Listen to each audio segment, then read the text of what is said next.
Hey, I'm Nick, And I'm Ricky. and welcome to the Demand Gen Daily Podcast.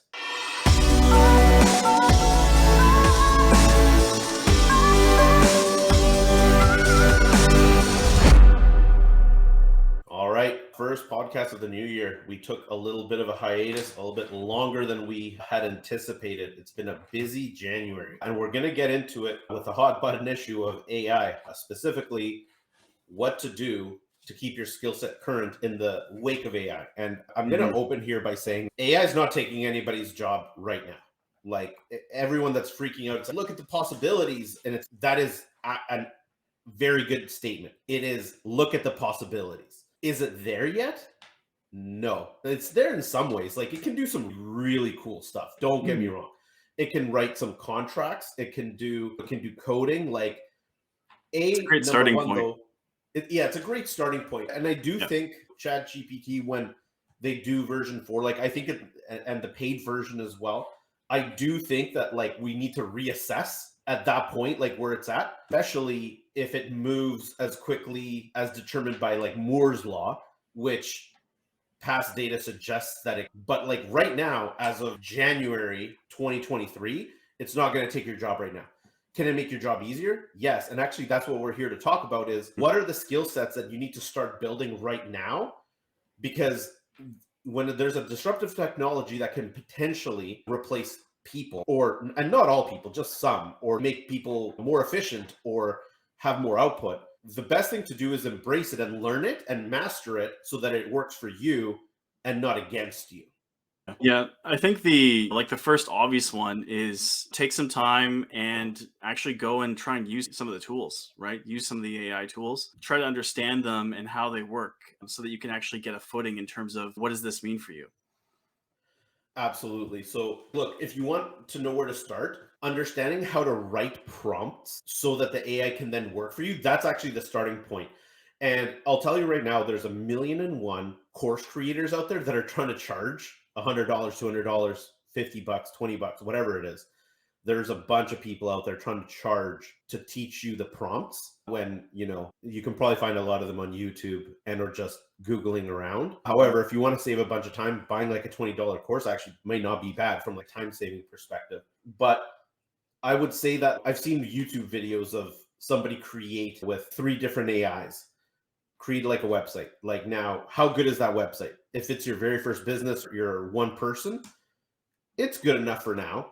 But if you're an established business, it's not good enough yet. It's just not there yet. There's other uses you can have with it. Like, for example, like if you're trying to come up with creative ideas and you want to actually use it to bounce creative ideas off of, you can actually do that. So you can ask it for a campaign that's very specific and set up very specific parameters and tell it to come up with 10 different themes so that it's almost if you had somebody to work with to bounce ideas off of and you don't, you can bounce ideas off of the AI.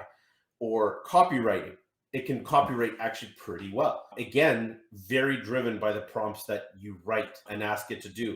And the one thing that I think that people really need to understand behind this is that you can ask it for one thing and then refine it more and more. So what I've seen a lot of people try to do, especially out of the gate, is just ask it to do something like comprehensively. So like their command prompt will be like extremely long, which like if you have a ton of experience is like definitely possible.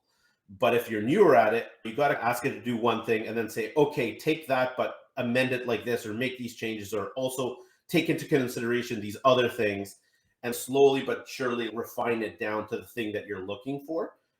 And that's where I would like really play around with it, learn some prompts, like Google some prompts. And you can even ask actually ChatGPT if believe it or not, it's, hey, what is the best way that I can get you to do the following? And it'll actually tell you, it's, oh, like you should prompt this and that. And it'll actually make suggestions on how you can use it itself to actually produce what you want. Yeah, and I think taking a slightly different approach, obviously, like you can use the AI for ideation. It's a great tool for getting some starting points that you can get the ball rolling with. But I would also say for anyone looking to be able to really leverage these tools as best as possible, actually getting some creative training, in my opinion, is quite good because what these tools are doing is they're essentially commoditizing the execution. right? So you become basically the editor versus the person who's creating the original piece. And if you're someone, like in a creative role, being able to really come up with strong ideas in marketing, for example, coming up with those good campaign ideas,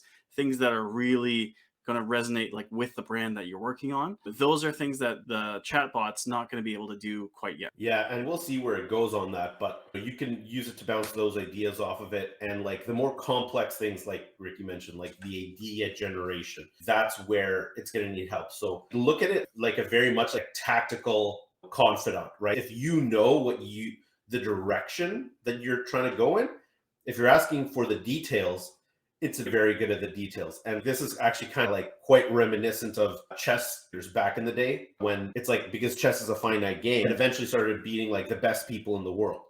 And then they did some tournaments where it was like computer versus person, and eventually the computers were winning like the vast majority of the time.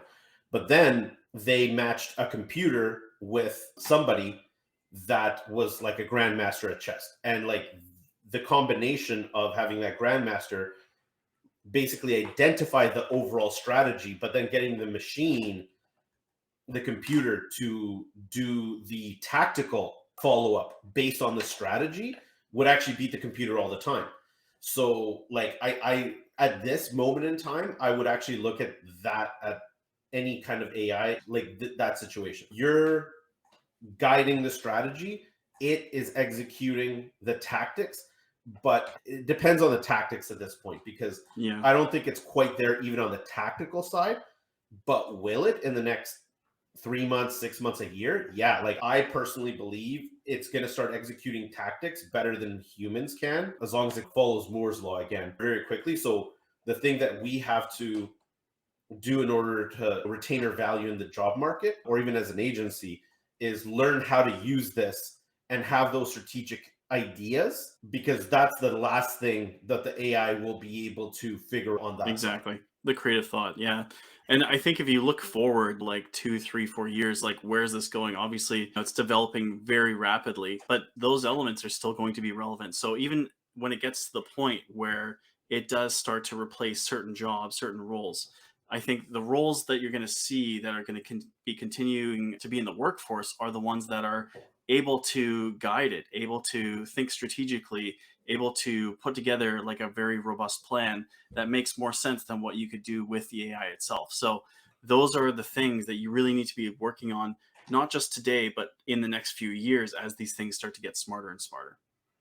Yeah, and again, it's like it's not time to panic, but it's definitely time to read. It's definitely time to gain knowledge, and it's definitely time to try to get ahead of it before it gets ahead of you. All right. Thank you so much for tuning in. Until next time.